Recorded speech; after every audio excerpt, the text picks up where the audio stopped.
Dear participants, Namaskar. Myself, Dr. N. Rawat, Faculty in Sociology, currently associated with Department of Sociology and Social Work, Dr. Hari Singh Gaur Vishwavidyalaya, Sagar, Madhya Pradesh. I have to deal with the topic Village Tradition and Indigenous Knowledge System of Unit 3. Friends, today we are going to discuss Village Tradition and Indigenous Knowledge System. This lecture is a presentation of emerging traditional village system and indigenous knowledge system in context of subsistence and sustainable rural livelihood. Broadly, the lecture has been divided into 5 parts as under: Introduction, Village Tradition and Livelihood, and third is Role of Indigenous Knowledge in Sustainable Livelihood, Impact of Globalization on Indigenous Knowledge System, and finally conclusion. Friends, Charles Metcalfe called the village communities Little Republic. These village communities were having nearly everything that they want within themselves and almost independent of any foreign relations. The idea of the isolation and self-sufficiency of the Indian village was first propounded by Metcalfe in 1830, which were further supported by scholars and as well as politicians. Mahatma Gandhi and his followers advocated for restoration of the pristine sufficiency of village in a belief that it was traditionally self-sufficient. The history of the country was a history of intruders' attacks or tumble down of dynasty after dynasty, which changed the scenario of the country. However, the village communities remained the same. The traditional social, economical and legal political institutions of village fortified the village at time of crisis. The unity of village remained the same in spite of its transition from homogeneous to heterogeneous structure. The community-based ownership system worked on the egalitarian manner, earn as per the capacity and consume as per the need was the principle of village system. The social structure or social order was maintained with traditional norms and values. The formal legal political institutions were in the framework of village social system. The traditional pattern of village system was like a shock observance at time of any kind of crisis, such as economic crisis. Over the time, institutional inventions and introduction of formal institutions partially distracted the traditional system of village. Processes of change like modernization, westernization and globalization etc. brought the villages of the country at the crossroad of tradition and modernity. The administrative system of village passed from informal traditional panchayats to formal panchayats, but the informal relation of villagers remained the same for a long time. Historically, villages were both homogeneous and heterogeneous in context of caste, occupation, culture and religion etc. Any village might consist of any one community like village of artisan, carpenter, agriculture etc. or it might consist communities from various occupation, caste and religion. Ecology and available natural resources decide the comprising elements of village such as dense forest villages were supported to be the habitat of people practicing forest based occupations and hill cultivation. Villages besides seashore, constant fishers, villages of plain areas were supported to be cultivators etc. Whatever the sources of earning of villagers, it was close to the nature and based on local resources. The economic activities were performed for survival not for benefit, which promoted preservation and conservation of local resources. The consumption of resources was based on need, not on greed. Although accumulation of wealth was found, but it was nominal and subsistence, which only helped them to overcome with the natural calamities like drought, flood, failure of crops, etc. Use of indigenous tools and technology was prominent. The traditional village economy can be understood in three systems, viz. Exchange system or barter system, Jajmani system and investment pattern. In the beginning of economic system, the barter system was a great mode of payment, but it worked only if the commodities being exchanged were of the same value. All the people did not produce all the things, so they had to depend upon one another for other goods. The pastoral communities of Vedic age used cows as a medium of exchange. In the pastoral communities of Vedic age used cows as a medium of exchange. In the Rig Veda, it is mentioned that the value of an image of Lord Indra as being 10 cows, and cows were treated as value or treasure. The Aitareya Brahmana also equates wealth with cows. Many instances, the later Vedic literature also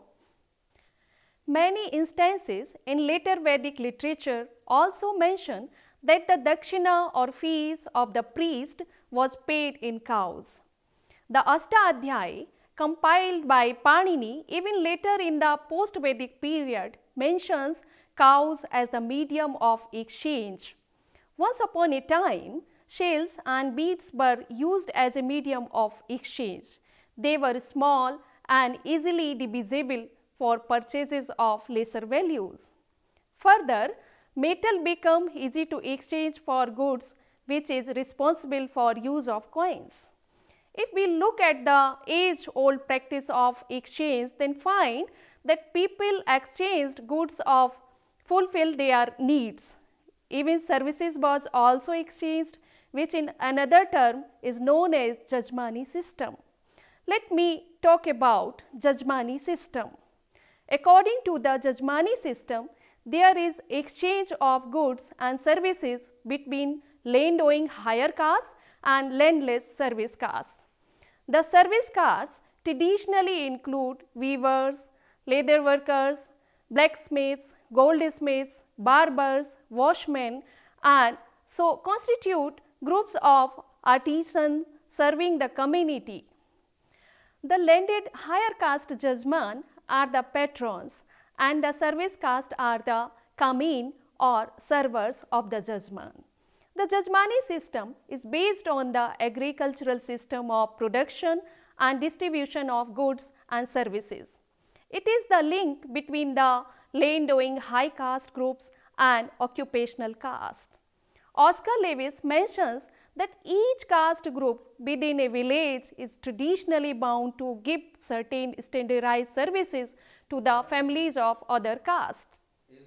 Oscar Lewis mentions that each caste group within a village is traditionally bound to give certain standardized services to the families of other castes, while the land-owning high caste families receive services from lower castes, and in return the members of low caste receive grains.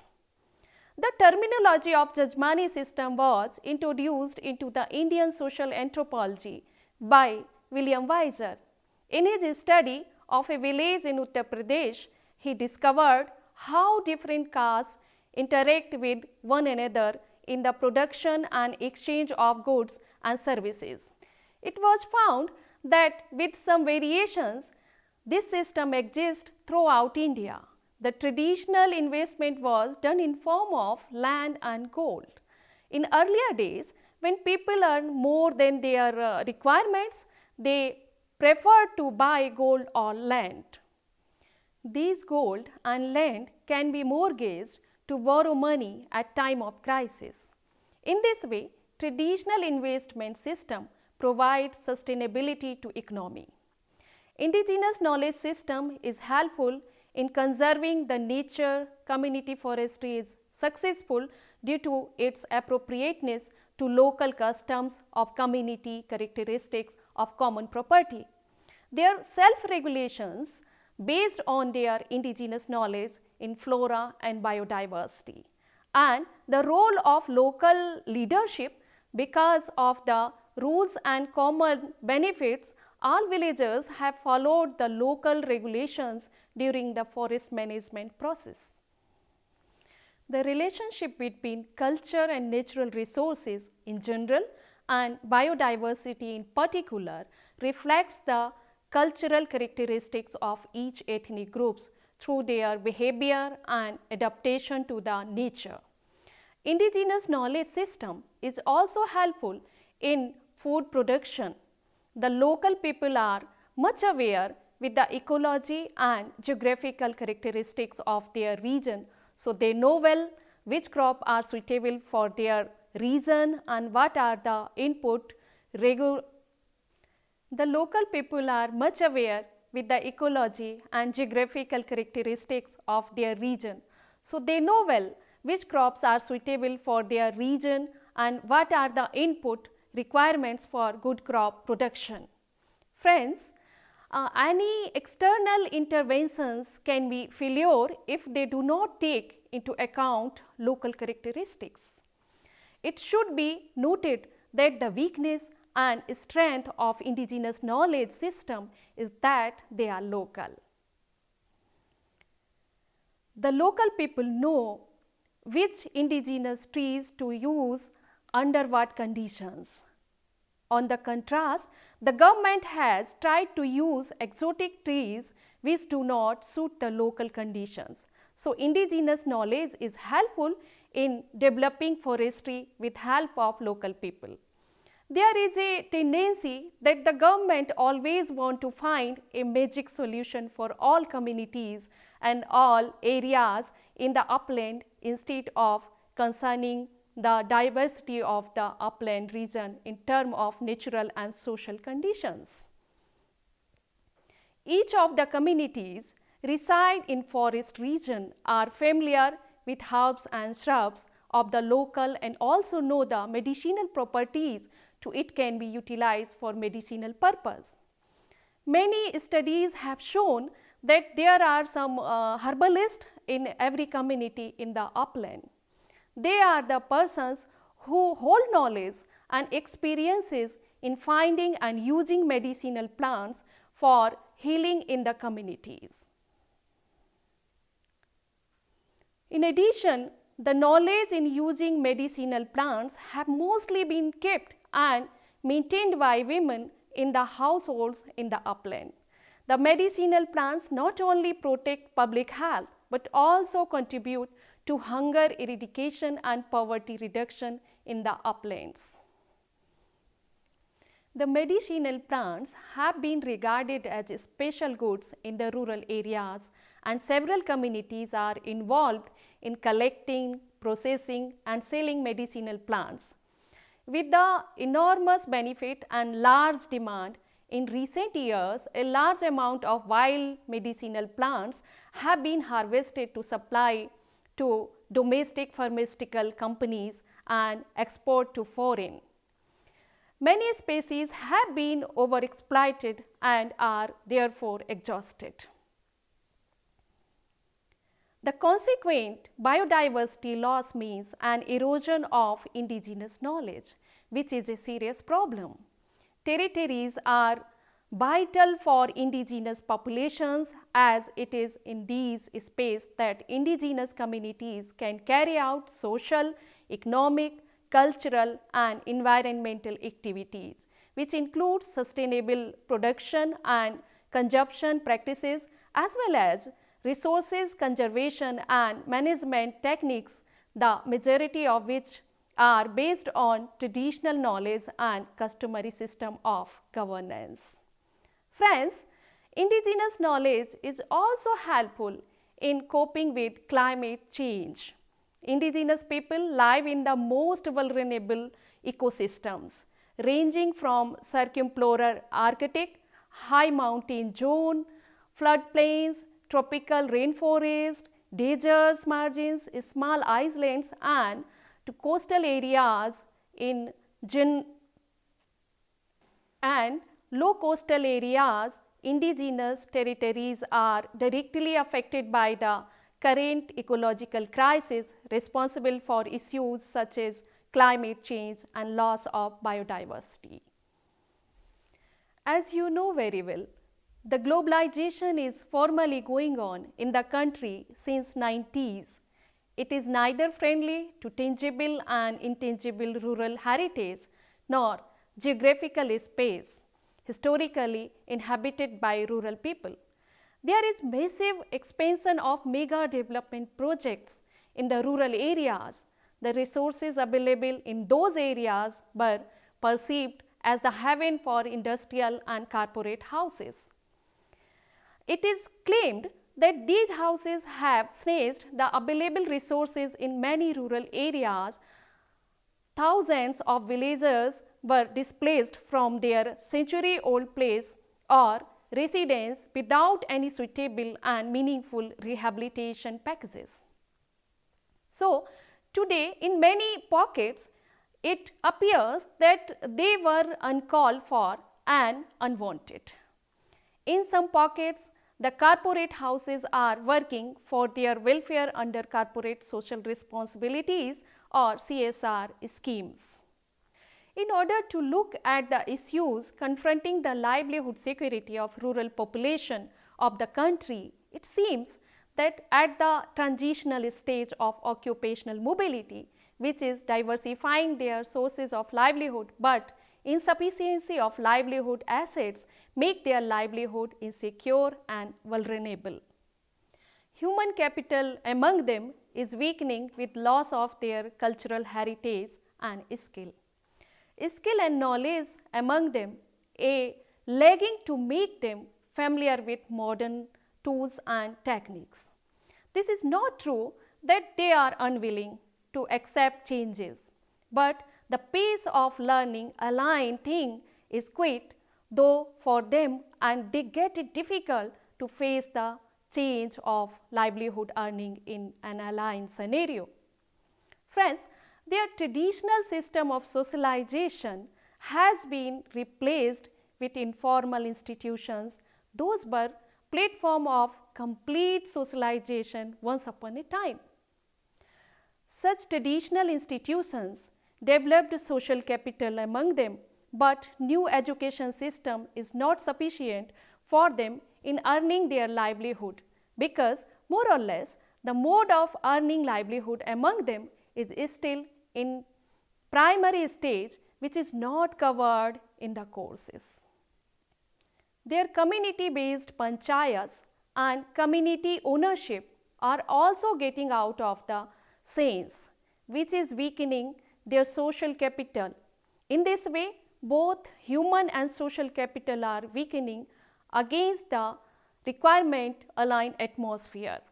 On the other, natural and physical capital among them are also not much strong. Natural resources are depleting day by day, and they are bound to exploit the role ही नहीं हो रहा है